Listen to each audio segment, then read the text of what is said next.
Refractive index അപവർത്തനാങ്കം ഈ ഭാഗത്തു നിന്ന് ഉറപ്പായിട്ടും എക്സാമിന് ചോദ്യം ഉണ്ടായിരിക്കും. അപ്പോൾ എല്ലാവർക്കും ഏകലണിക്ക് സ്വാഗതം. ഏകയാണ്. ആദ്യ ചോദ്യം എങ്ങനെയാണ്? Find the refractive index of diamond with respect to water. അതായത് ജലത്തെ അപേക്ഷിച്ച് വജ്രത്തിൻ്റെ അപവർത്തനാങ്കം കണ്ടുപിടിക്കാൻ. നിങ്ങൾ ആദ്യം തന്നെ കൺഫ്യൂഷൻ ആവും. എന്താ അറിയാവോ? നമുക്ക് രണ്ട് ടൈപ്പ് റിഫ്രാക്റ്റീവ് ഇൻഡെക്സ് ഉണ്ട്. അപവർത്തനാങ്കം ഏതൊക്കെയാണ്? ഒന്ന് ആപേക്ഷികം, അങ്ങനെ പറഞ്ഞാൽ എന്താണ്? Absolute relative refractive index.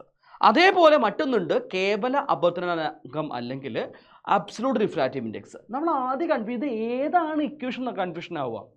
നിങ്ങൾക്കൊരു കൺഫ്യൂഷൻ തീർക്കാനൊരു മാർഗം പറഞ്ഞുതരാം. സംഭവത്തിലേ ഉള്ളൂ. ഇതാ ഇവിടെ ഒന്നിനെ അപേക്ഷിച്ച് മറ്റൊന്ന്, അങ്ങനെയല്ലേ? ജസ്റ്റ് ഒന്ന് വായിച്ചു നോക്കേ. Find the refractive index of diamond with respect to water. ജലത്തെ അപേക്ഷിച്ച് വജ്രത്തിൻ്റെ അപവർത്തനാങ്കം. അപ്പം നമ്മൾ കമ്പയർ ചെയ്യുകയാണ്, അതുകൊണ്ട് റിലേറ്റീവ് ആണെന്ന് മനസ്സിലാക്കി വെക്കണം. നിങ്ങൾക്ക് ക്വസ്റ്റ്യനിൽ ഈ സ്പീഡ് ഓഫ് ലൈറ്റ്, വജ്രത്തിൻ്റെ സ്പീഡ് ഉണ്ടാവും, അതേപോലെ തന്നെ വാട്ടറിൻ്റെ സ്പീഡും നമുക്ക് തീർച്ചയായിട്ടും ഉണ്ടായിരിക്കും. പക്ഷേ ഇവിടെ എഴുതുക എങ്ങനെയാണ്? എഴുതുന്നതാണ് പല കുട്ടിയും കൺഫ്യൂഷൻ. എങ്ങനെ എഴുതുകയെന്ന് കാണിച്ചു തരാം. നിങ്ങൾ ആദ്യം തന്നെ ചെയ്യേണ്ട തരത്തിലുള്ളൂ, നമ്മൾ ആരുടെ റിഫ്രാക്റ്റീവ് ഇൻഡെക്സ് ആണ് കാണേണ്ടത് എന്ന് മനസ്സിലാക്കിയേക്കാം. ആരതാ കണ്ടുപിടിക്കേണ്ടത്? വജ്രം, ശരിയല്ലേ? വജ്രത്തിൻ്റെ ആയത് നമ്മൾ എങ്ങനെ എഴുതണോ? റിഫ്രാക്റ്റീവ് ഇൻഡെക്സ് ഓഫ് ഡയമണ്ട് അങ്ങനെ എഴുതണം. റിഫ്രാക്റ്റീവ് ഇൻഡെക്സ് ഓഫ് ഡയമണ്ട് അങ്ങനെ തന്നെ അങ്ങോട്ട് എഴുതി വെക്കുക. എന്നിട്ട് എന്ത് ചെയ്യണം? ആരുമായിട്ട് അത് കമ്പയർ ചെയ്യാൻ നോക്കണം.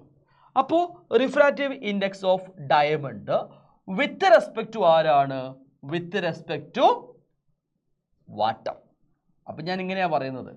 ഇതെങ്ങനെ ഇക്വേഷൻ ശരിക്കും അറിയാവോ? ഇതാണ് ഇക്വേഷൻ.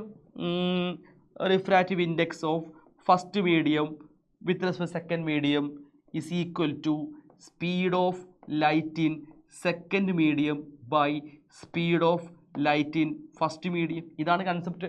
എങ്ങനെ പഠിക്കണം? N12 2 1 എന്ന് പഠിക്കണം. അതായത് ഇവിടെ ആരാണോ എൻഡ് ചെയ്യുന്നത് അയാൾ ഇവിടെ സ്റ്റാർട്ട് ചെയ്യണം. മനസ്സിലാവുന്നുണ്ടോ? ഒന്നാമത്തെ മാധ്യമമല്ല ഇവിടെ എഴുതുക. നമ്മൾ ഇവിടെ രണ്ടാമത്തെ മാധ്യമമാണ് തീർക്കുന്നതെങ്കിൽ രണ്ടാമത്തെ മാധ്യമത്തിലെ വേഗത എഴുതി വയ്ക്കണം. അതായത് നമ്മൾ ആരുടേതാണോ കണ്ടുപിടിക്കേണ്ടത് അയാൾ ആദ്യം എഴുതി വയ്ക്കണം. റിഫ്രാക്റ്റീവ് ഇൻഡെക്സ് ഓഫ് ഡയമണ്ട് വജ്രം വിത്ത് റെസ്പെക്ട് ടു വാട്ടർ ജലം. അപ്പോൾ ഇവിടെ ആദ്യം ആരുതാണ്? വാട്ടർ, ജലമായെഴുതേണ്ടത്. ജലത്തിലെ പ്രകാശ വേഗത എഴുതണം. ജലത്തിലെ പ്രകാശ വേഗത ബൈ എന്ത് വരും? വജ്രം, വജ്രത്തിലെ പ്രകാശ വേഗത. മനസ്സിലായോ നിങ്ങൾക്ക്? കൺസെപ്റ്റ് കിട്ടിയോ? ഇനി വാല്യൂ എടുക്കാലോ. എന്താ വാല്യൂ? എത്ര ജലത്തിന്റെ സ്പീഡ്? ജലത്തിന്റെ സ്പീഡ് 2.25 ഇൻറ്റു 10⁸ ആണ്. വജ്രം എത്രയായിരുന്നു? 1.25 ഇൻറ്റു 10⁸ ആണ്. ശരിയല്ലേ? ബാക്കിയും കണ്ടോളല്ലോ. 10⁸ 10⁸ ക്യാൻസൽ ചെയ്യുക. 2.25 ഡിവൈഡ് ബൈ 1.25 ആണ് വരിക. അവിടെയും ഒരു കൺസെപ്റ്റ് ഉണ്ട്, പോയിന്റ് ഉണ്ട്. 2.25 ബൈ 1.25 ആവുന്ന സമയത്ത് നമ്മൾ 100 കൊണ്ട് മൾട്ടിപ്ലൈ ചെയ്യേണ്ടതുണ്ട്. 100 കൊണ്ട് മുകളിലും താഴെ മൾട്ടിപ്ലൈ ചെയ്യുന്ന സമയത്ത് നമുക്ക് എന്താ കിട്ടുക?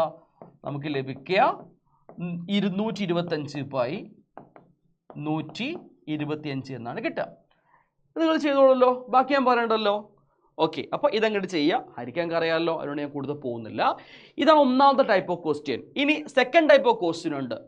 ഒരു സിമ്പിളായിട്ട് ചോദിക്കുന്നു, find the refractive index of glass. അത് മാത്രമാണ് ചോദിച്ചിട്ടുള്ളത്.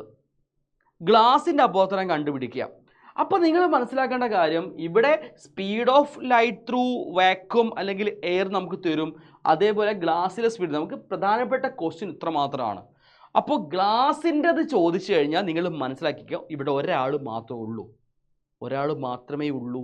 അതുകൊണ്ട് ഇത് ഏതാണ്? ഇത് കേവല അപവർത്തനാങ്കം അല്ലെങ്കിൽ അബ്സല്യൂട്ട് റിഫ്രാക്റ്റീവ് ഇൻഡെക്സ് ആണ്. അതിൻ്റെ ഇക്വേഷൻ എൻറ്റയർലി ഡിഫറെൻറ്റാണ്.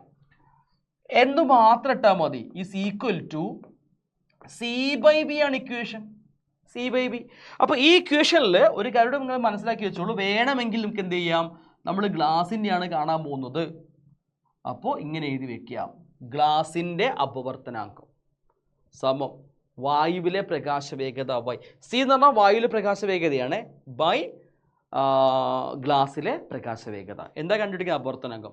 നേരെ ചെയ്താൽ മതി. ഇതിൻ്റെ വാല്യൂ എല്ലാവർക്കും അറിയാം. സി എന്ന് പറഞ്ഞാൽ 3×10⁸ ഗ്ലാസ്സിലെ വേഗത എത്രയാണ്? 2×10⁸ ശരിയല്ലേ? അപ്പോൾ നമുക്ക് എന്ത് കിട്ടും? ഇത് രണ്ടും കൂടി ക്യാൻസൽ ആവും, ബാക്കി 1.5 എന്ന് കിട്ടും. റിഫ്രാക്റ്റീവ് ഇൻഡെക്സ് ആണ്, യൂണിറ്റ് ഇല്ല. ഓക്കെ ആണല്ലോ? സെറ്റ് ആണല്ലോ? അതും പഠിച്ചു വെക്കുക. ഇത് സിമ്പിളുമാണ്. ഇനിയുള്ള ക്വസ്റ്റ്യൻ ആണ് ഒന്നുകൂടി ശ്രദ്ധിക്കേണ്ടത്. ഇവിടെയും സെയിം സിറ്റുവേഷൻ ആണ്. മണ്ണെണ്ണയുടെ അപവർത്തനാങ്കം 1.44 ആണ് എങ്കിൽ മണ്ണെണ്ണയിലെ പ്രകാശവേഗത കാണാനാണ് ചോദിച്ചിട്ടുള്ളത്. Find the speed of light through kerosene and the refractive index of kerosene is given 1.44 തന്നിട്ടുണ്ട്. സോ അത് ഇമ്പോർട്ടൻ്റ് ആണ്. അപ്പോൾ നമ്മളിവിടെ നോക്കുന്ന സമയത്ത് നമുക്ക് മണ്ണെണ്ണനെ പറ്റി മാത്രമേ പറയുന്നുള്ളൂ അല്ലേ? സ്പീഡ് ഓഫ് ലൈറ്റ് കാണാനുണ്ട്. അപ്പോൾ നിങ്ങൾ ഏത് തന്നെ അവിടെ എടുക്കേണ്ടത്? നിങ്ങൾ ഇവിടെ എടുക്കേണ്ടത് കേവല അപവർത്തനാങ്കം തന്നെയാണ്. കാരണം ഒരാളെ പറ്റി ഇവിടെ സംസാരിക്കുന്നുള്ളൂ. ഏതാ ഇക്വേഷൻ? തീർച്ചയായിട്ടും N=C/V തന്നെയാണ്. മണ്ണെണ്ണ എന്നുള്ള കൺസെപ്റ്റിലുള്ള നമുക്ക് വേണമെങ്കിൽ ഇവിടെ K എന്ന് കൊടുക്കാം, ഒരു കുഴപ്പമില്ല. ഇത് കൊടുത്തില്ലെങ്കിലും കെറോസിനാട്ടോ ഉദ്ദേശിക്കുന്നത്. കൊടുത്താലും കൊടുത്തില്ലെങ്കിലും ഒരു കുഴപ്പമില്ല. നമ്മൾ കണ്ടുപിടിക്കാൻ പോണ ആരെയാണ്? നമ്മൾ കണ്ടുപിടിക്കാൻ പോകുന്നത് ഇവനെയാണ്. ശരിയല്ലേ? ഇവരെ കാണാൻ എന്ത് ചെയ്താൽ മതി? നമ്മൾ ആദ്യം ഈ വാല്യൂ ഇങ്ങോട്ട് കൊണ്ടുപോയി കഴിയാം. അല്ലെങ്കിൽ നമുക്ക് വാല്യൂ കൊടുത്ത് അങ്ങോട്ട് പോവാം. അതാ നല്ലത്, രസമായിട്ട് പോവാം. ഇത് തന്നു 1.44 ആണ്. സമം സി എത്രയാണ്? 3×10⁸ ആണ്. ബൈ കാണേണ്ട വാല്യൂ എന്താണ്? വി ആണ്, കെറോസിലൂടെയുള്ള പ്രകാശവേഗത. അപ്പോൾ ഇവനെ കാണാൻ എനിക്ക് ഏറ്റവും എളുപ്പം എന്താണെന്നറിയാവോ? ഞാൻ ഇവനെ ഇങ്ങോട്ടേക്ക് മാറ്റി എഴുതുകയാണ്. അപ്പോൾ എനിക്ക് ഇൻറ്റു കൂടുമ്പോൾ ഡിവിഷൻ ആണെങ്കിടുമ്പോൾ ഗുണിക്കാനായിട്ട് മാറും. 1.44 ഒറ്റ സ്റ്റെപ്പിൽ ചെയ്തു പോകുന്നേ ഉള്ളൂ, അങ്ങോട്ടും ഇങ്ങോട്ടും മാറ്റിയിടാനേ ഉള്ളൂ. പക്ഷെ ഞാൻ എല്ലാവർക്കും മനസ്സിലാൻ വേണ്ടി വിശദമായിട്ട് പറയുകയാണ്. ഇനി ഇവനെ കാണാൻ വേണ്ടി എന്ത് ചെയ്യുക? ഇവനെ അങ്ങോട്ട് കൊണ്ടുപോയി കഴിഞ്ഞാൽ എനിക്ക് എന്ത് കിട്ടും? ഞാൻ ഇങ്ങോട്ടേക്ക് മാറ്റി എഴുതട്ടെ അല്ലേ? ഇത് ശരിക്കും അങ്ങോട്ടും ഇങ്ങോട്ടും മാറ്റിയിടുക, അത്രയേ ഉള്ളൂ കേട്ടോ. അപ്പോൾ വി ഇങ്ങോട്ട് വരും, 1.44 അങ്ങോട്ടേക്ക് പോകും. അപ്പോൾ അങ്ങോട്ടും ഇങ്ങോട്ടും മാറ്റി എഴുതുന്നു മാത്രമേ ഉള്ളൂ. അപ്പോൾ എനിക്ക് എന്താ കിട്ടുക? കെറോസിനിലെ അപവർത്തനാങ്കം എന്ന് പറഞ്ഞാൽ 3×10⁸ ഡിവൈഡഡ് ബൈ 1.44 എന്ന് കിട്ടും. ഇവിടെ പോയിന്റ് വന്നിട്ടുണ്ട്, അത് മാറ്റാൻ വേണ്ടി ഞാൻ എന്ത് ചെയ്യുന്നു? ഞാൻ 100 കൊണ്ട്, കാരണം 2 പോയിന്റ് ഉള്ളതുകൊണ്ട് 100 കൊണ്ട് മൾട്ടിപ്ലൈ ചെയ്യുകയാണ്. അപ്പോൾ എനിക്ക് എന്താ കിട്ടുക? മുകളിൽ 3 100 കൂടി ഗുണിച്ചാൽ 300×10⁸ എന്നാണ് കിട്ടുക. താഴെ എന്ത് കിട്ടും? 144 എന്നാണ് കിട്ടുക. ഓക്കെ, 144 കിട്ടും. ഇനി എന്ത് ചെയ്താൽ മതി? നേരെ ഈ വാല്യൂ അങ്ങോട്ട് ചെയ്യുക. 300/140 നിങ്ങൾക്ക് 2.08 ആണ് കിട്ടുക. 2.08 ഇൻറ്റു ഇവിടെ ബാക്കി 10⁸ ഉണ്ടെന്ന് മനസ്സിലാക്കി വെക്കുക. യൂണിറ്റും ഉണ്ട്, കാരണം സ്പീഡ് ഓഫ് ലൈറ്റ് ആണ് നമ്മൾ കണ്ടുപിടിച്ചത് കേട്ടോ. എന്തായാലും ചെയ്ത് നോക്കുക. ഈ വാല്യൂ എൻ്റെ ഓർമ്മ അല്ലെങ്കിൽ കുഴപ്പമാക്കേണ്ട, നിങ്ങൾ ചെയ്ത് കണ്ടുപിടിക്കുക. നിങ്ങൾ സ്വയം ചെയ്ത് മനസ്സിലാക്കി വെക്കുക. സോ കൃത്യമായിട്ട് പഠിക്കുക കേട്ടോ. സോ റിഫ്രാക്റ്റീവ് ഇൻഡെക്സ് അല്ലെങ്കിൽ അപവർത്തനാങ്കം, ഇതുമായി ബന്ധപ്പെട്ട 3 നമ്മൾ പഠിച്ചു. ഈ 3-ൽ 1 എക്സാമിന് ഉറപ്പാണ് കേട്ടോ. ഈ 3 ടൈപ്പ് ചോദിക്കുകയാണ്, വേറെ ഒന്നും ചോദിക്കുകയാണ്. എല്ലാ ടൈപ്പും നമ്മൾ പഠിച്ചു കഴിഞ്ഞു. സോ കൃത്യമായിട്ട് മനസ്സിലാക്കി നല്ല മാർക്ക് വാങ്ങാൻ വേണ്ടി ഇന്ന് കൃത്യം 7 മണിക്ക് ലൈവിൽ ഞാനും SM ഉണ്ട്. എല്ലാവരും വരിക, അടിപൊളിയായിട്ട് പഠിക്കുക കേട്ടോ. So by.